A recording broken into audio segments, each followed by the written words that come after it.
welcome back to our show today.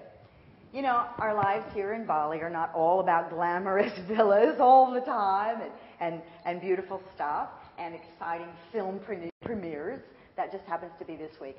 But you know, a lot of people who come from other countries to make their home here in Bali find that they have an opportunity to really make a difference to people living here, usually the Balinese.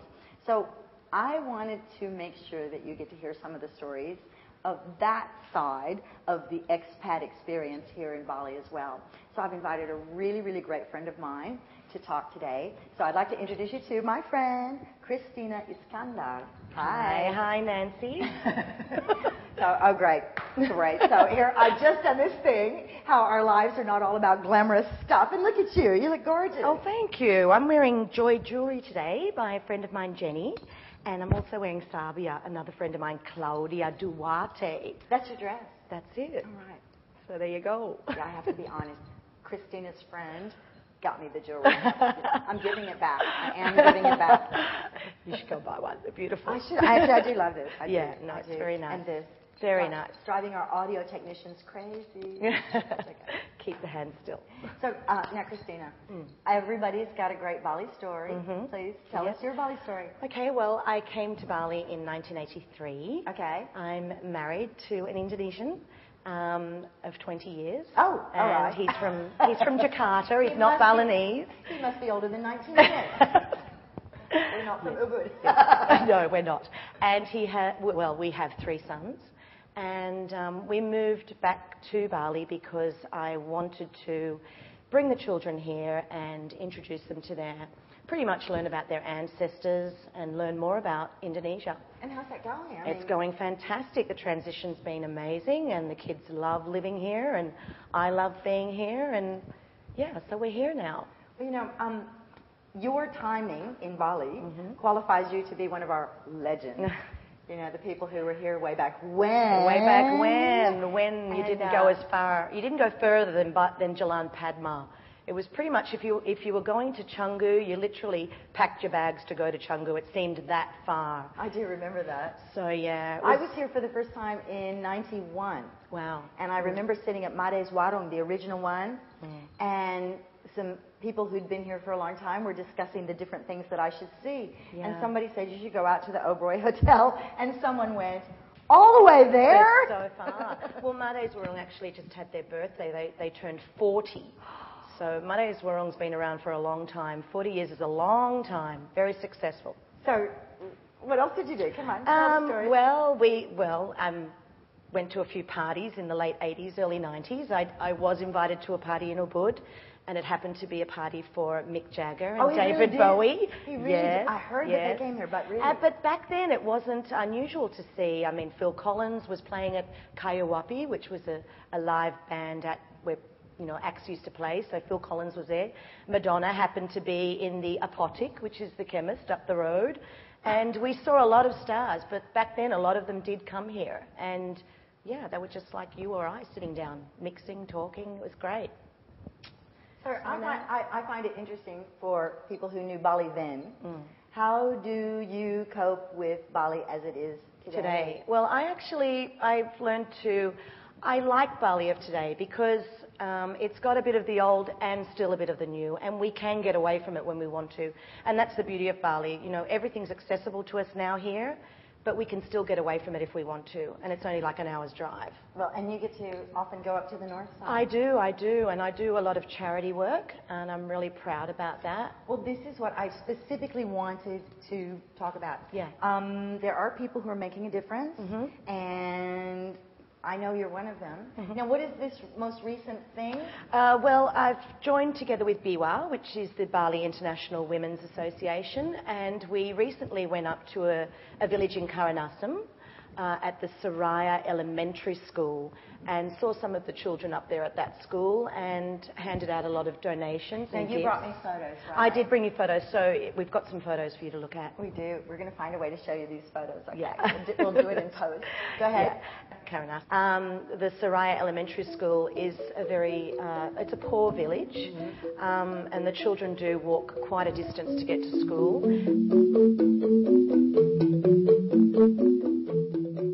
And we all went up there as a group of women with different donations. They all got new school bags. So the girls got their pretty little Barbie bags, and they were really, really, really happy.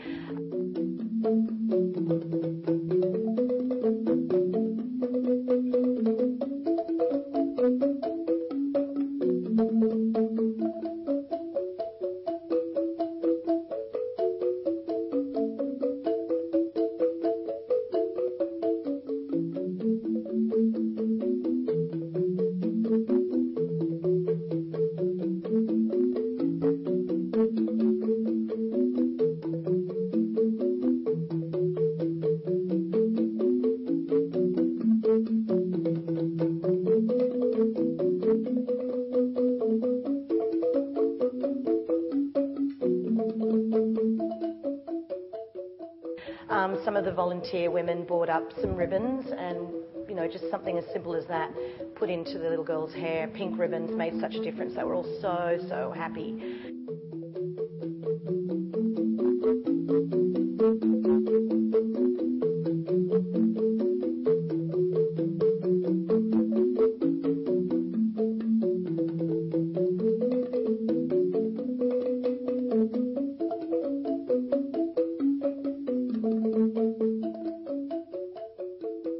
And they got new shoes, new school shoes, because a lot of them were barefoot or with thongs on, so new school shoes as well.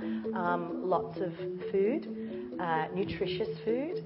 And yeah, so we pretty much spent the morning up there, and the kids were so happy that we were there. And it was fulfilling for us as women and fulfilling to see how the children reacted to us being there. You know, I find, once again, part of our expat life here. If you decide you want to do philanthropic activities in the West, you generally have to have an enormous amount of money to be in that category. Of course, our lives in Bali, all of a sudden, it doesn't cost that much money to be incredibly kind, incredibly generous, express your desire to make a difference in someone's life without it costing what it would over there. And it really is. It's so fulfilling. It really is. And it puts you back to, you know, what really is important in life. And I try and also bring that home with the children. I sort of say, okay, we're going to clean up the toys and the things we haven't used or played with for the last 3 months. They can go to somebody that really, really will appreciate them and want them more. Oh, I'm so jealous. My children are growing up as ultimate collectors. We say, oh, in 25 years, that little character will be worth a lot of money. Well, sometimes it's a struggle. It's a struggle with my little son. He sometimes doesn't want to part with anything, but once they do and they see where it's gone, they're really, really happy. Will you tell me something about when you're on the main road and the people, the children, specifically the little children are asking for money? Well, what I've decided to do with that, it was actually my husband's idea, and I think it's a really good idea.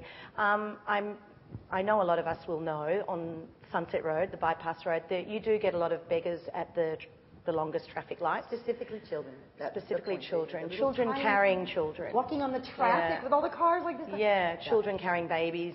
And so what I do is I put things in the car like toys, drinks, snacks, and instead of actually handing them money, I give them those things.